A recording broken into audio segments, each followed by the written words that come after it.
तो अगर आपने कल संडे विद सुपर बैटल का एपिसोड देखा होगा तो शायद आपको पता होगा कि कल हमारे 5 टॉपिक्स कवर करना रह गए थे, क्योंकि वो एपिसोड कुछ ज़्यादा ही बड़ा बन गया था, अराउंड 18 मिनट्स का।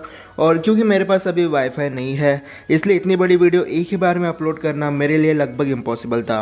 और इसलिए आज हम संडे विद सुपर बैटल के पार्ट 2 को कंटिन्यू करने वाले हैं। तो ये रहे आज के टॉपिक्स। और अगर आपके पास ऐसी कोई क्वेश्चंस हो तो मुझे कमेंट्स में ज़रूर बताना next Sunday with super battle के लिए। तो अब बढ़ते हैं हमारे टॉपिक के ऊपर। ब्लैक पैंथर और कैप्टन अमेरिका में किसकी स्ट्रेंथ ज़्यादा है, और यहाँ स्ट्रेंथ की बात हो रही है ना कि पावर की।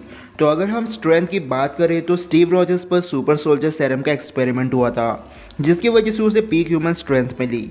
अपनी स्ट्रेंथ से स्टीव रॉजर्स ने 1940s के दौरान अराउंड 400 to 450 किलोग्राम्स की गाड़ी को आराम से अपने हाथों पर उठा लिया था, जिसके ऊपर 3 लड़कियां बैठी हुई थी। कैप अपने हाथों से 200 केजीज की बाइक को आराम से उठाकर फेंक सकता है। सिविल वॉर में उसने अपनी किक से अप्रोक्स 1500 किलोग्राम्स की कार को मूव कर दिया था और बाद में एक हेलीकॉप्टर को टेक ऑफ करने से रोक दिया था। अब मैं मैथ्स में उतना अच्छा तो नहीं हूँ, लेकिन कैप्टन अमेरिका आराम से 1600 किलोग्राम्स टू 2000 किलोग्राम्स को आराम से लिफ्ट कर सकता है, क्योंकि जब कैप बकी से फाइट कर रहा था तब वो काफ़ी बड़ी आयरन प्लेट को उठा लेता है, जबकि वो उस टाइम काफ़ी ज़्यादा थक चुका था और कैप ने बकी के हाथों 3 बुलेट्स भी खाई थी। अब अगर बात करें ब्लैक पैंथर के स्ट्रेंथ की, तो ब्लैक पैंथर के पास ज़्यादा स्ट्रेंथ फीट्स तो नहीं है, लेकिन एक बार ब्लैक पैंथर ने एक राइनो को नॉकआउट कर दिया था। अब एक राइनो का वजन अराउंड 2000 किलोग्राम्स होता है और ब्लैक पैंथर ने काफ़ी इजीली इतने भारी एनिमल को नॉकआउट कर दिया था। और इसके अलावा ब्लैक पैंथर की कोई स्ट्रेंथ फीट्स नहीं है। लेकिन अगर बात करें कि किसकी स्ट्रेंथ ज़्यादा है तो वो ब्लैक पैंथर है, क्योंकि कैप्टन अमेरिका की बॉडी में सुपर सोल्जर सेरम है, जिसकी वजह से उसे पीक ह्यूमन स्ट्रेंथ का एक्सेस मिलता है। लेकिन उसने अपने लिमिट्स को टाइम टू टाइम काफ़ी ज़्यादा पुश किया। लेकिन दूसरी तरफ तीचालो को अपनी स्ट्रेंथ एक हार्ट शेप हर्ब से मिलती है, जो उसे नियरली सुपर ह्यूमन स्ट्रेंथ देती है।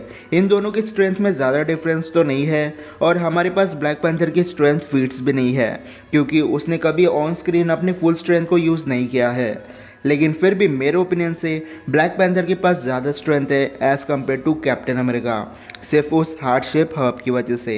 द एवेंजर्स का हल्क वर्सेस एंड गेम वाला हल्क, तो हम इन दोनों को कंपेयर कर सकते थे, लेकिन 2 दिन पहले ही मैंने इन पर एक डेडिकेटेड वीडियो बना दी है, तो आप वो वीडियो देख सकते हो। उस वीडियो की लिंक डिस्क्रिप्शन में आपको मिल जाएगी।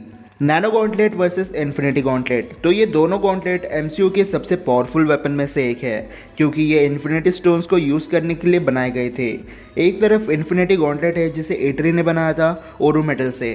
थैनोस को एक ऐसा ढांचा चाहिए था जो इन्फिनिटी स्टोन्स की पावर को कंट्रोल कर सकता है, इसलिए ड्रॉव्स ने थैनोस को इन्फिनिटी गॉन्टलेट बनाकर दे दिया।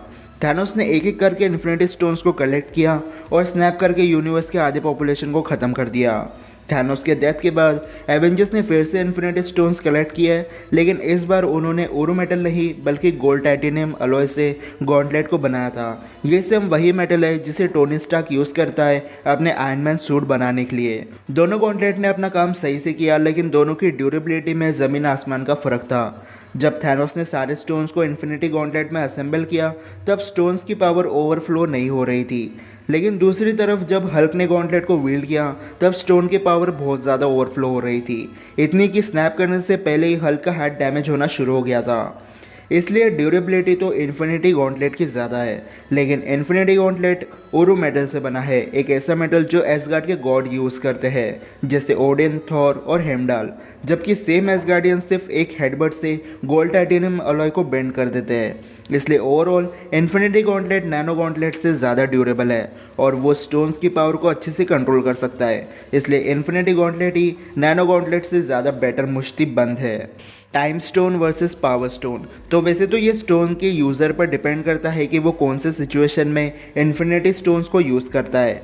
पावर स्टोन सिर्फ डिस्ट्रक्शन के लिए यूज़ किया जाता है। हज़ारों साल पहले सेलेस्टियल पावर स्टोन को यूज़ किया करते थे प्लैनेट्स को डिस्ट्रॉय करने के लिए, लेकिन पावर स्टोन डिस्ट्रॉय हुए प्लैनेट को फिर से पहले जैसा नहीं कर सकता। लेकिन टाइम स्टोन टाइम को मैनिपुलेट करने के साथ अपने विल्डर को फ्यूचर पॉसिबिलिटी देखने की पावर देता है। अगर किसी के पास पावर स्टोन हो और दूसरे बंदे के पास टाइम स्टोन, तो टाइम स्टोन वाला बंदा पावर स्टोन को आराम से बीट कर सकता है, जिसे टाइम लूप बनाकर या फिर एनिमी के एज को मैनिपुलेट करके। और जैसे पावर स्टोन प्लैनेट को डिस्ट्रॉय कर सकता है, वैसे ही टाइम स्टोन इन्फिनाइट रियलिटीज़ भी बना सकता है।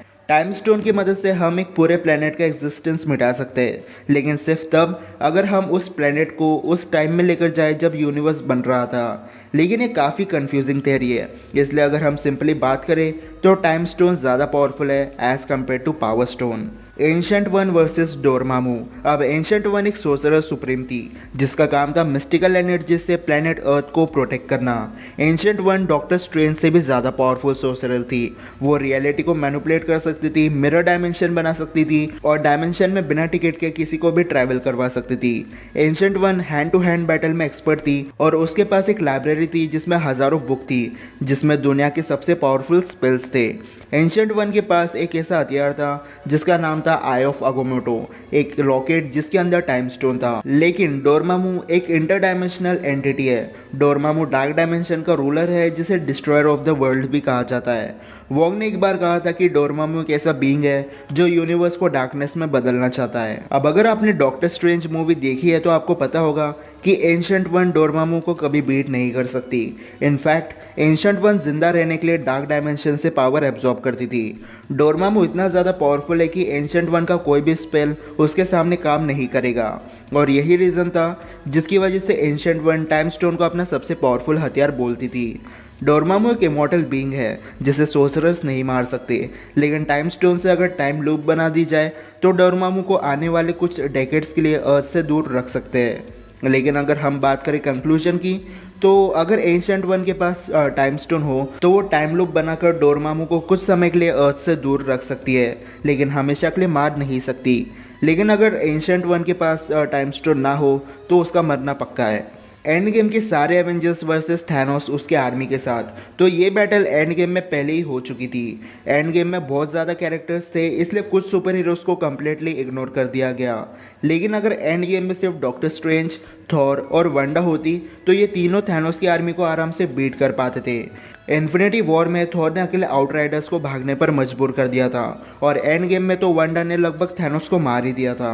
एंड गेम के सारे सुपर हीरोज़ मिलकर अगर थैनोस और उसके आर्मी के अगेंस्ट फाइट करें तो एवेंजर्स बड़ी आसानी से थैनोस को बीट कर सकते हैं। जैसे कोई एक गॉड है, किसी के पास गॉड्स की पावर है, तो कोई सीधा अब तो रियलिटी को ही चेंज करने की पावर रखता है।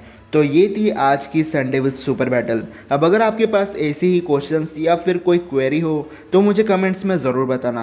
वैसे लास्ट वीडियो में मैंने आपसे एक क्वेश्चन पूछा था कि ब्रूस बैनर की एज कितनी है एमसीयू में, तो उसका आंसर है 51 ईयर्स ओल्ड। आज का क्वेश्चन है कि एमसीयू में हल्क की प्रेजेंट एज कितनी है। याद रहे हल्क और ब्रूस बैनर दोनों डिफरेंट पर्सनैलिटीज़ है, इसलिए दोनों की एज सेम नहीं हो सकती। लेकिन अब आप मुझे कमेंट सेक्शन में ज़रूर बताना कि आपको आज की संडे विद सुपर बैटल कैसी लगी, और अगर आपको वीडियो पसंद आई होगी तो इस वीडियो को लाइक और शेयर करना बिल्कुल न भूलना और चैनल को सब्सक्राइब करना इसी वीडियो देखने के लिए। तो फिलहाल के लिए इतना ही, मैं मिलता हूँ आपसे अगली वीडियो में, तब तक गुड बाय।